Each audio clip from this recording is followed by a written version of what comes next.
này bà con nhìn thấy tôi trồng có cái chai này, chai to chưa này, mà được bóc ngô này, đấy cao hơn người thôi.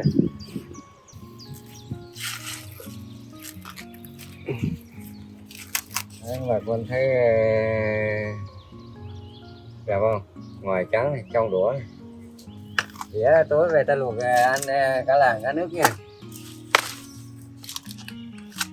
Bóc to này. Đây.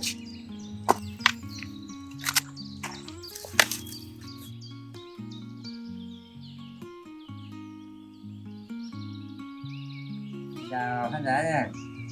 Biết tôi đang cầm dùi tôi làm gì không? Trồng cây mò vào đây.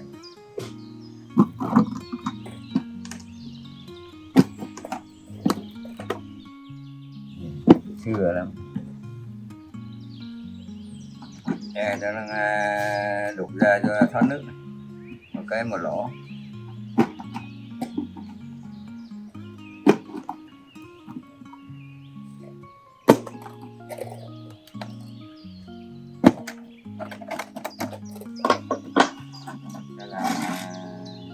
Đây rồi, rồi ta làm bên hông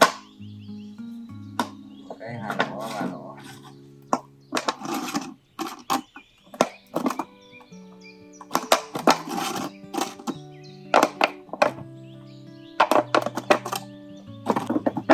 Ta dùi mỗi cái vài lỗ cho nó thoát nước nhanh nha, đừng dùi nhiều mà nước chảy ra ngoài cây nó nóng phù.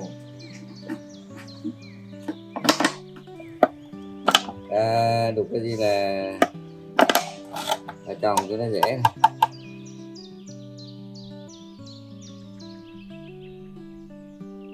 Nay tiết mục làm bữa chai dầu ăn nè, trồng ngô.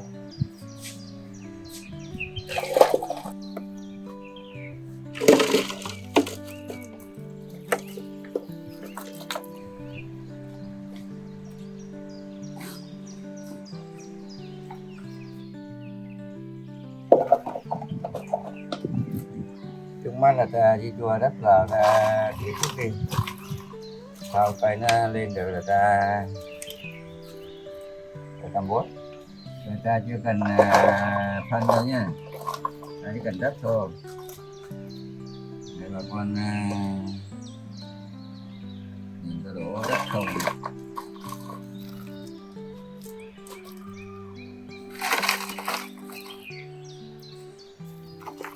Sau bà con theo dõi bữa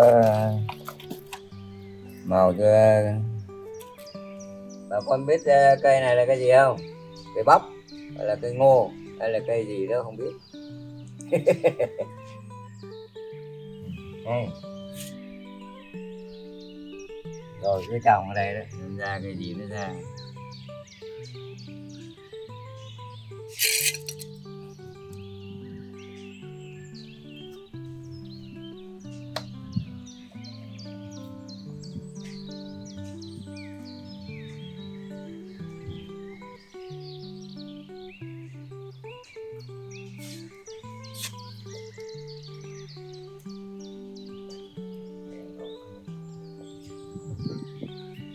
Mọi người cứ nhìn theo tôi trồng nha, không biết cây này là cái gì nhưng tôi cứ trồng sau thu hoạch được cái gì người ta thu hoạch cây đó.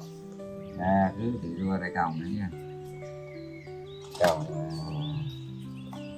mình sau được có thu hoạch này. Đấy, xong rồi tôi đi tưới thôi, 2 tháng 10 ngày nha, người ta có thu hoạch đấy.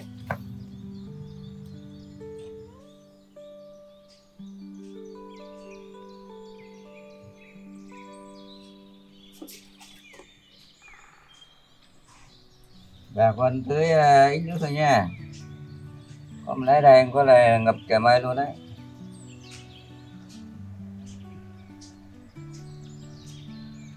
Tưới ít thôi nha, tưới nhiều là nó chết tôi đấy.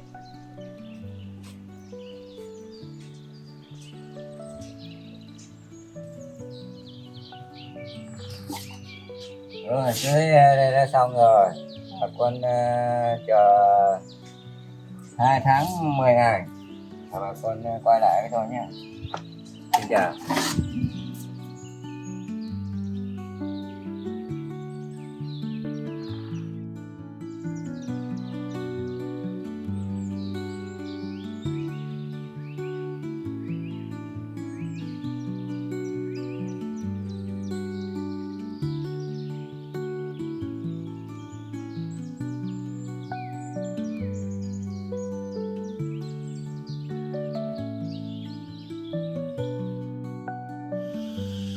Chào khán giả nha, chào bà con nha. Đây ngô tôi trồng nay nó là hơn tháng này, đang ra bông cái gì là hoa ra hoa củ phấn. Sau cái ra hoa củ phấn này là chỉ tầm khoảng 1 tháng nữa là ra thu hoạch bắp này. Phấn ra hoa củ phấn này.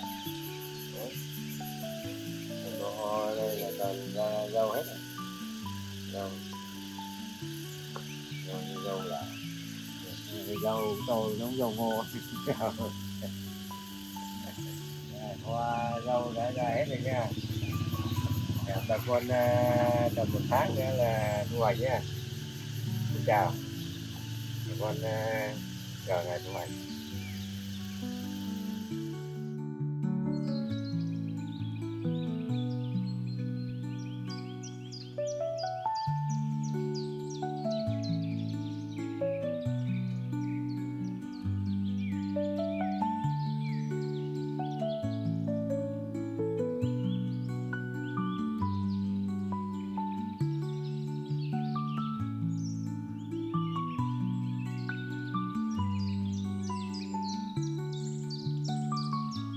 Ông ơi lại thu hoạch ngô này. Đâu, chín chưa? Đây chín rồi là nay thu hoạch nha. Đây ngô tôi trồng nó được 70 ngày này. Nay bà con nhìn vào đây là bóc ngô tôi trồng là nay cho đến ngày thu hoạch rồi này. Bà con này, tôi bóc ngô cho bà con xem này. Hạt này, đấy. Nó hạt chưa? Mai có camera nhà lắm mà tôi mới nhớ nên con là tôi đến già mất á. Bà con không được ăn đâu, già là chịu. Đấy bà con nhìn thấy tôi trồng có cái chai to chưa này, mà được bóc ngô này, đấy cao hơn người thôi. Để bà con thấy cho tôi trồng sướng không? Đấy, cao ngất trời luôn. Thôi ngô trồng ở đây nha, ngoài đất nữa nha. Để này, bà con thấy không? Của màu này. Không làm điêu làm to gì nữa này.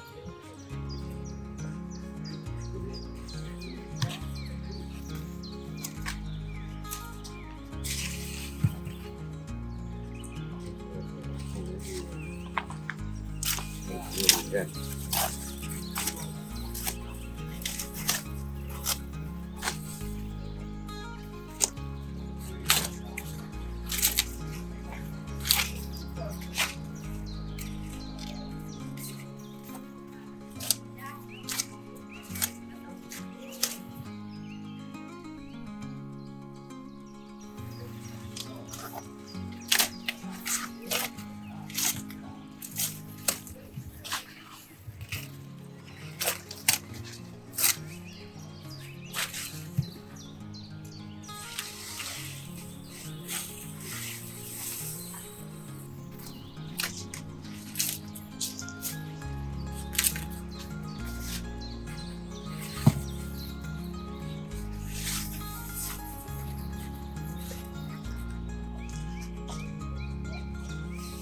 Đây, bà con biết vật lá đi không?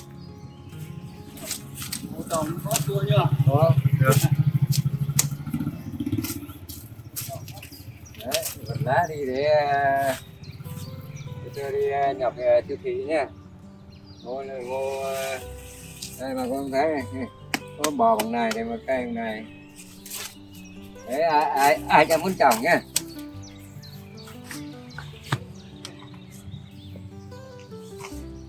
Đấy, bà con thấy tôi trồng ngô đẳng cấp không?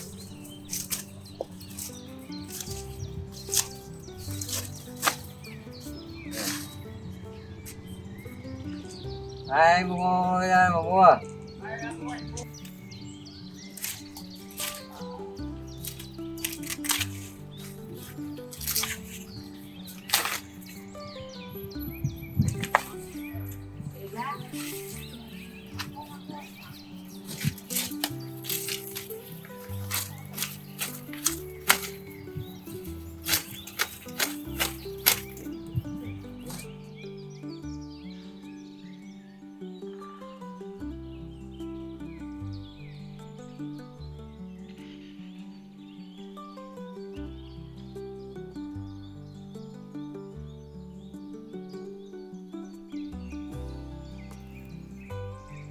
Này không đẹp. Cân nữa.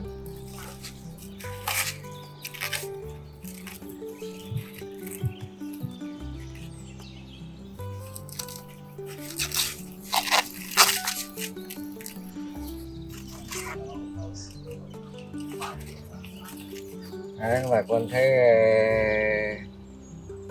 đẹp không? Ngoài trắng này, trong đũa này. Cây xanh.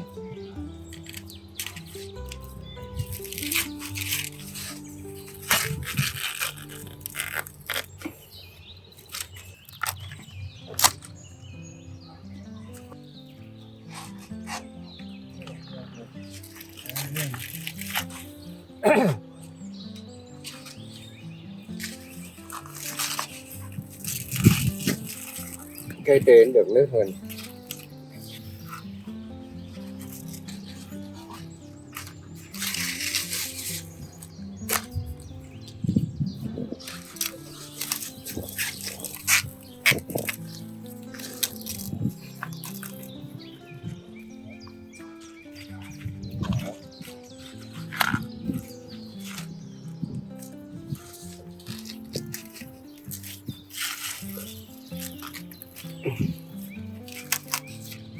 Điện. Mua không 5 lít chi không chết.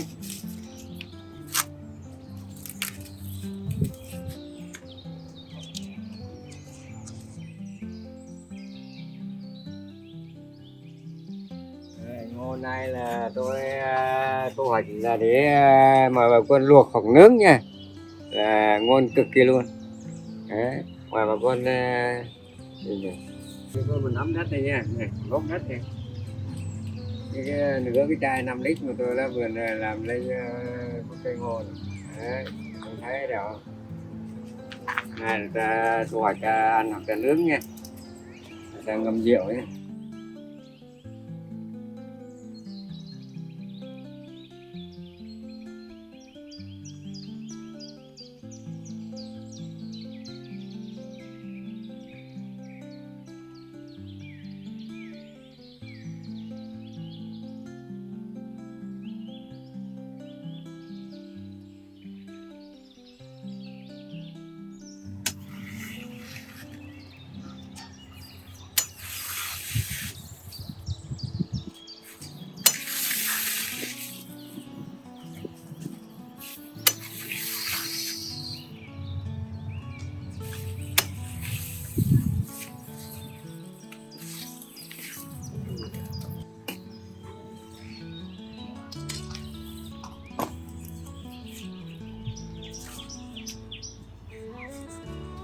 Và bà con thu hoạch ngô cùng tôi nhá. Thì tối về ta luộc ăn cá làng cá nước nha. Bắp tua này.